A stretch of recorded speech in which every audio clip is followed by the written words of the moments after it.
Isu pasukan pengamanan masyarakat PAM Swakarsa kembali mencuat setelah calon Kapolri Komjen Polisi Listio Sigit Prabowo menyampaikan hal itu dalam rapat uji kepatutan dan kelayakan Rabu 20 Januari 2021 lalu di hadapan Komisi 3 DPR RI. Sigit berdalih PAM Swakarsa penting untuk dihidupkan kembali untuk menjaga keamanan dan ketertiban masyarakat.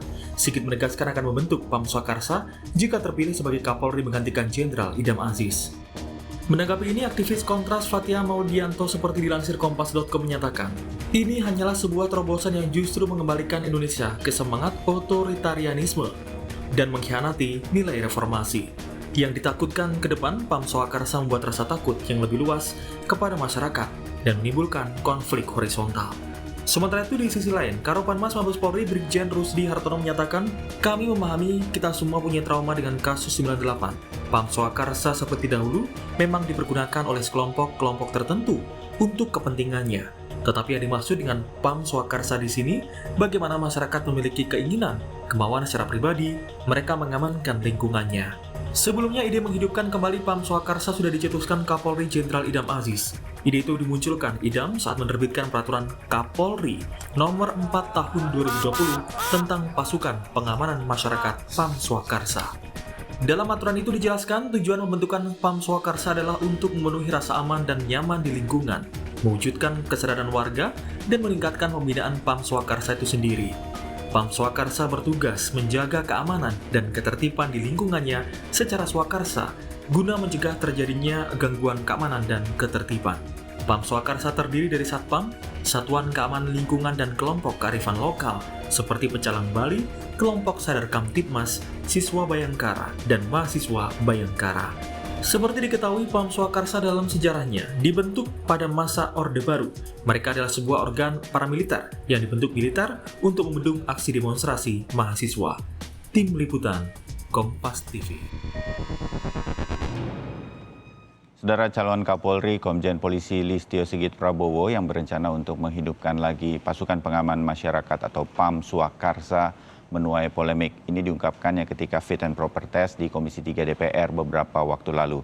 Banyak pihak melakukan atau menyatakan kekhawatirannya bahwa PAM Swakarsa ini yang dibentuk nantinya seperti kembali kepada zaman Orde Baru atau pada tahun 98 pada situasi yang terakhir menjelang sidang istimewa pada saat itu. Lalu bagaimana PAM Swakarsa yang akan digadang oleh calon Kapolri yang baru? Pagi ini kita segera bahas hal tersebut. Ada sejumlah narasumber yang hadir melalui daring di Sapa Indonesia Pagi. Di antaranya Pak Beni Mamoto, Ketua Pelaksana Harian dari Kompolnas, Komisi Kepolisian Nasional, Bung Al-Araf, Direktur Imparsial, dan juga Bung Taufik Basari yang kalau disingkat atau akrabnya dipanggil Tobas, anggota Komisi 3 dari DPR RI. Selamat pagi semuanya Pak Beni, Bung Al-Araf, dan Bung Tobas. Selamat pagi. Selamat pagi. Ya, senang kita terus sehat-sehat di tengah pandemi COVID-19. Doa kita untuk sehat selalu untuk kita. Pak Beni, Kompolnas merasa ini di beberapa komen dari Kompolnas begitu, komentar yang saya baca merasa ini tidak mengancam, tidak mengganggu. Kenapa Pak Beni? Apa ini memang tidak mengkhawatirkan? Ya, pertama tentunya yang perlu saya luruskan ya. Istilah dulu lah penamaan ini. Penamaan ini ada di undang-undang, diatur di undang-undang kepolisian, ya. Dan di sana sudah dijelaskan. Coba kita apa sih PAM Swakarsa? PAM itu bukan pasukan, pengamanan. Swa sendiri, karsa keinginan sendiri. Jadi yang sejarahnya dulu. Sebelum munculnya istilah PAM Swakarsa, sesungguhnya sudah ada di masyarakat. Di luar negeri juga sama. Bahwa polisi sangat terbatas jumlahnya. Tidak mungkin, misalkan semua perusahaan itu dijaga polisi. Mal-mal ataupun ruko-ruko dijaga polisi, RT/RW dijaga polisi, itu tidak mungkin. Jumlah polisi terbatas. Oleh sebab itu, polisi dibantu oleh masyarakat. Ada partisipasi masyarakat untuk bagaimana mereka mengamankan lingkungannya sendiri. Kalau perusahaan juga lingkungan perusahaan itu sendiri. Oleh sebab itu mereka itu perlu dibekali pengetahuan. tentang undang-undang, ketentuan tentang SOP, kalau ada tertangkap tangan harus bagaimana. Inilah tugas polisi untuk membina mereka. Nah, ini dalam perjalanannya kan, sebenarnya kalau kita lihat kearifan lokal, pecalang ada, Jakarta ada, segala macam, itu sudah tumbuh di masyarakat sendiri. Nah, sekarang kan tinggal bagaimana Polri membinanya. Nah, dalam konteks ini, memang dengan pengalaman yang lalu penggunaan nama ini membawa trauma tersendiri buat masyarakat. Nah, inilah yang menjadi tugas kita bersama untuk meluruskan. Karena itu istilah baku di undang-undang. Jadi kalau mengubah undang-undang juga sulit. Kemudian berikutnya, mungkin istilahnya bukan menghidupkan kembali. Kalau menghidupkan kembali itu sudah mati, dihidupkan lagi. Tetapi mengoptimalkan, iya. Karena jumlah polisi ini terbatas. Nah, mengoptimalkan potensi masyarakat itu menjadi penting. Dan sekarang dengan perkap yang diterbitkan, itu dalam rangka memuliakan profesi pengamanan. Jadi satpam itu ada sertifikasi, ada kelasnya supaya mereka itu nanti menjadi profesi tersendiri. Dan sekarang bisnis satpam ini bisnis yang besar sekali. Nah, oleh sebab itu, marilah kita sama-sama dukung untuk meluruskan kembali ya. Jangan sampai pengertian satpam Swakarsa itu seperti apa yang terjadi 98. Bukan. Satpam itu sudah ada. Jadi kalau Pam Swakarsa mau dihapus, ya berarti satpam juga dihapus kan gitu. Jadi nah, Pak Beni gini, Pak Beni, kan Pak Beni mungkin sebelum Pak Sigit kemudian menjadi calon tunggal Kapolri banyak dielaborasi oleh Kompolnas juga, semua calon pada waktu itu. Nah, Pak Sigit mungkin membawa soal Pam Swakarsa ini dioptimalkan begitu. Konkretnya itu yang Pak Beni tahu dari Pak Sigit begitu. Sebenarnya apa sih? Kami mengenal ada satpam, ada hansip begitu di lingkungan kita. Nah, inikah yang kemudian akan dioptimalkan sedemikian rupa? Itu seperti apa optimalnya? Betul. Waktu Pak Idam Aziz kan ini sempat juga diangkat. Kalau saya tidak salah, koreksi saya juga Pak Beni, Bung Al Araf juga. Itu nanti seragamnya jadi coklat seperti kepolisian. Nah, hal semacam inikah yang akan sebenarnya akan direalisasi begitu karena belum sempat direalisasi oleh Pak Idam Aziz, atau bagaimana jelasnya itu konkretnya Pak Beni? Ya, memang ketika menyusun perkap itu Kompolnas tidak dilibatkan. Jadi tahu-tahunya sudah terbit. Sebenarnya kami juga mengkritisi juga untuk apakah pemuliaan itu harus dengan seragam yang disamakan dan sebagainya, meskipun atributnya berbeda. Itu sudah kami sampaikan juga.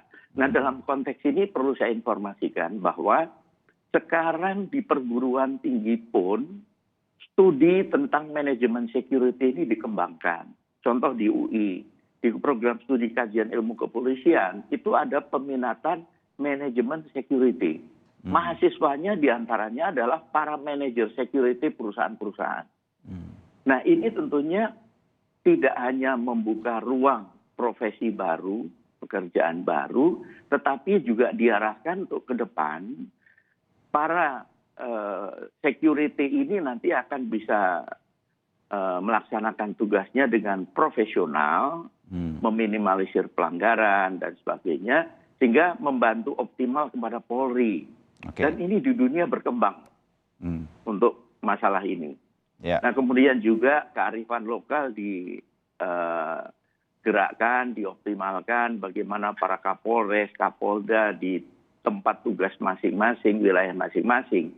Ketika di sana ada kearifan lokal yang memang tumbuh dan berkembang dari zaman dulu, kenapa tidak itu dihidupkan kembali?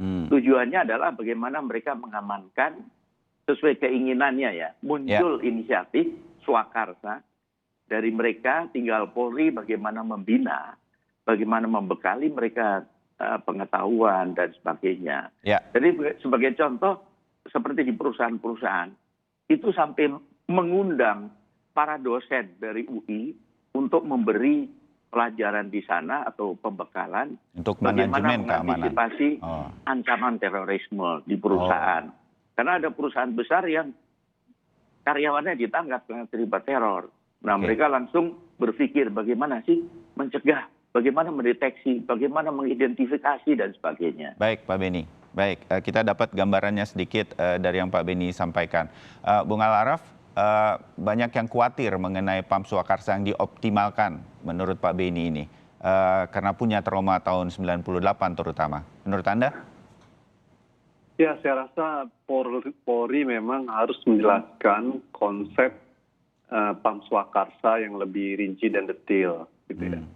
Kalau PAM Swakarsa yang dimaksud sebagaimana disampaikan oleh Pak Beni Mamoto, di mana PAM Swakarsa adalah upaya memaksimalkan partisipasi masyarakat di dalam melakukan pencegahan untuk mengamankan keamanan dan ketertiban masyarakat, sebagaimana diatur di dalam Undang-Undang 2 2002 tentang Polri dan Perkap 4 2020 kepolisian, maka itu sesuatu yang sesungguhnya baik. Karena konsep itu adalah konsep untuk menciptakan apa yang disebut dengan pemusian masyarakat demokratis atau Polmas itu. Nah, ini juga diterapkan di banyak negara, di Jepang dan di beberapa negara lainnya.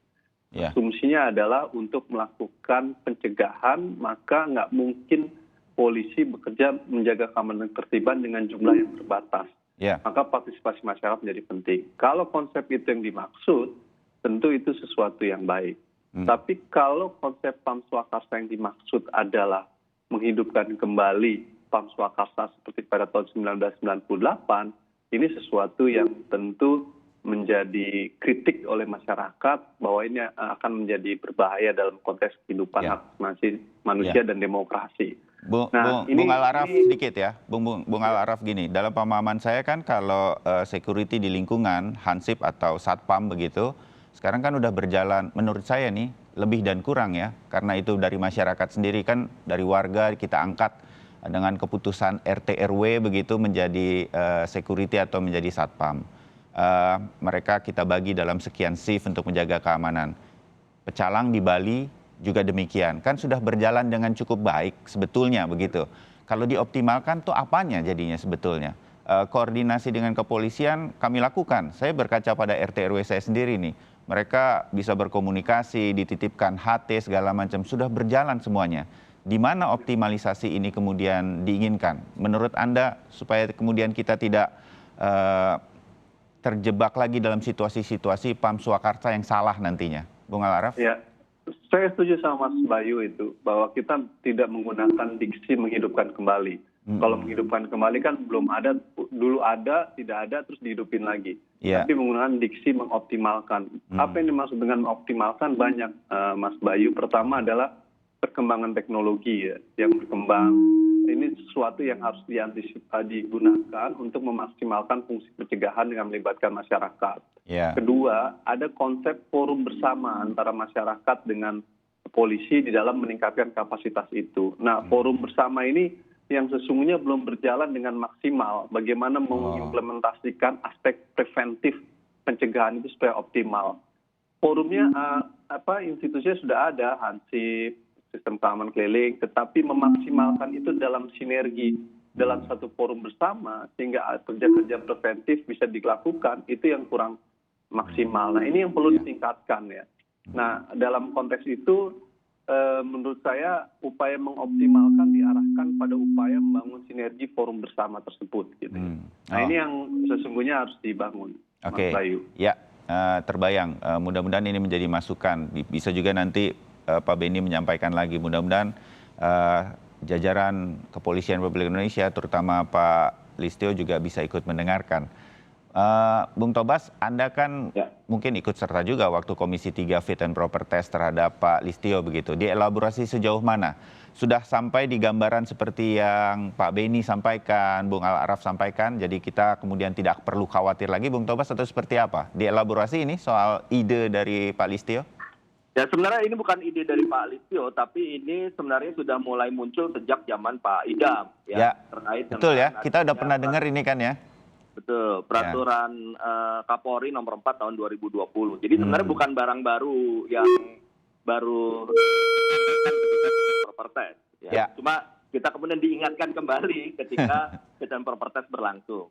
Nah, seperti apa yang dikatakan oleh Pak Beni tadi, kalau kita melihatnya dari segi ide, maksud, dan rujukan legal memang tidak masalah terkait dengan PAM Swakarsa ini. Tapi kalau kita lihat dari kerangka sosiologis, kemudian historis, ya, istilah PAM Swakarsa tetap menimbulkan keadaan yang traumatik bagi kita ya terkait dengan penggunaan PAM Swakarsa pada tahun 98.